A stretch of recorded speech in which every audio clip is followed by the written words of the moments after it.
अस्सलाम वालेकुम रहमतुल्लाहि व बरकातुहू।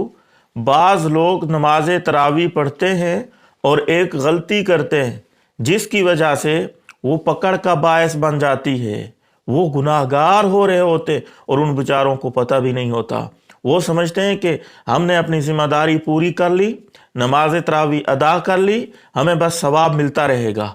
हालांकि एक गलती, सरीह गलती, वाज़े गलती, बड़ी गलती करने की वजह से उनको गुनाह हो रहा होता है।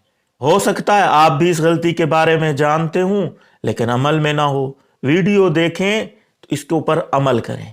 और ये भी हो सकता है कि आप बिल्कुल जानते ही ना हो, तो अब जानने के बाद उसको अमल में लाने की कोशिश करें, लोगों को बताएं। मेरे दोस्तों, रमज़ानुल मुबारक ये नेकियों का महीना है, इबादत का महीना है, हमें बढ़ चढ़ के हिस्सा लेना है। लेकिन कुछ बदबख्त ऐसे हैं कि इस रमज़ान में भी वो इबादत नहीं करते, ना वो नमाज की फ़िक्र करते हैं, ना रोज़े की, ना नमाज तरावी की। तो इनको तो बस अल्लाह हिदायत दे। बहुत बड़ी संगीन गलती ये भी कर रहे हैं और बहुत बड़े खसारे में जा रहे हैं। हजूर करीम सल्लल्लाहु अलैहि वसल्लम की बद्दुआ का मिज़दाक बन रहे हैं। लेकिन कुछ लोग रोज़ा भी रखते हैं, नमाजें भी पढ़ते हैं, लेकिन नमाज तरावी पढ़ते हुए गलती कर देते हैं। वो गलती कौन सी है कि नमाज तरावी पूरे रमज़ान में 20 रकात पढ़ना ये सुन्नत मुअक्कदा है। अब होता क्या है, बाज़ जगहों पे कुरान मजीद 10 दिन में ख़त्म हो जाता है, बाज़ जगहों पे 15 दिनों में ख़त्म हो जाता है, और सुनने में कई जगह ऐसी भी आई हैं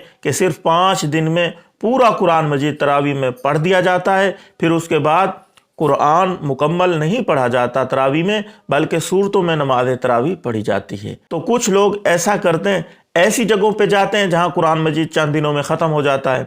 इसलिए देखने में, सुनने में आया है कि उन मसाजिद में रश लगा होता है। वो मस्जिद 2 मंजिला है तो 2 मंजिलें फुल होंगी, बाहर सड़क पे भी लोग होंगे, और जैसे ही कुरान मजीद ख़त्म हो गया मस्जिद खाली हो गई, एक सफ़ 2 सफ़े आ बची। तो अंदाज़ा हुआ कि उन्होंने शायद समझ रखा था कि नमाज तरावी में कुरान मजीद सुनना यही सुन्नत है बस। हालांकि ये सुन्नत है कुरान मजीद का नमाज तरावी में सुनना, लेकिन ये महज सुन्नत है। और नमाज तरावी को 20 रकात पूरे रमज़ान में पढ़ना ये सुन्नत मुअक्कदा है। और सुन्नत मुअक्कदा के बारे में मेरे दोस्तों आप जानते हैं, बग़ैर किसी उज़र के, बग़ैर किसी मजबूरी के इसको छोड़ने वाला गुनाहगार है। कभी छूट गई, कभी सफ़र पे गया, कभी बीमार हो गया, फिर पकड़ नहीं है।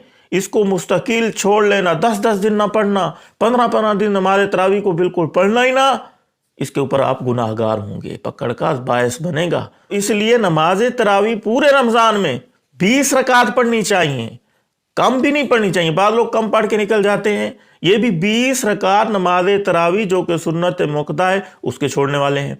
और जो कुरान मजीद सिर्फ समझा, ख़त्म हो गया, बस कुरान हमने नमाज तरावी में सुन लिया, दोनों सुन्नतों के ऊपर अमल हो गया, इसमें एक सुन्नत के ऊपर अमल हो रहा है, और वो ऐसी सुन्नत है जिसका सुन्नत मुअक्कदा से दर्जा कम है। कुरान मजीद को नमाज तरावी में पढ़ना, मुकम्मल ख़त्म करना, ये सुन्नत है, सिर्फ सुन्नत है। और 20 रकात नमाज तरावी पूरा रमज़ान में पढ़ते रहना ये सुन्नत मुअक्कदा है। तो सुन्नत मुअक्कदा का दर्जा बड़ा है। तो एक सुन्नत पे तो आपने अमल कर लिया जिसका दर्जा इतना बड़ा नहीं है, लेकिन जिस सुन्नत का दर्जा बड़ा है उस सुन्नत को आप छोड़ बैठे। कुरान मजीद को तरावी में पढ़ना ये सवाब का काम है, सुन्नत है। नहीं पढ़ोगे गुनाहगार नहीं होगे, लेकिन 20 रकात नमाज तरावी छोड़ोगे तो गुनाहगार हो। अगर आप ये गलती कर रहे थे, आज से अज़म करें आइंदा ये गलती नहीं करेंगे, अल्लाह से माफ़ी मांगें। रमज़ान की अल्लाह की बहुत बड़ी नेमत है, और ज़िंदगी का वक्त का मुयस्सर हो जाना ये भी बहुत बड़ी नेमत है। तो अगर हम इसके अंदर थोड़ी सी कमी कुताही करेंगे ना, तो नेमत की नाशुक्री करने वाले होंगे और अल्लाह ताला की नाराज़ी आएगी। तो इसलिए बढ़ चढ़ के रमज़ान में दूसरी इबादत में भी हिस्सा लेना है और ये गलती भी नहीं करनी। अल्लाह ताला अमल की तौफीक दे। अस्सलाम वालेकुम रहमतुल्लाहि व बरकातुहू।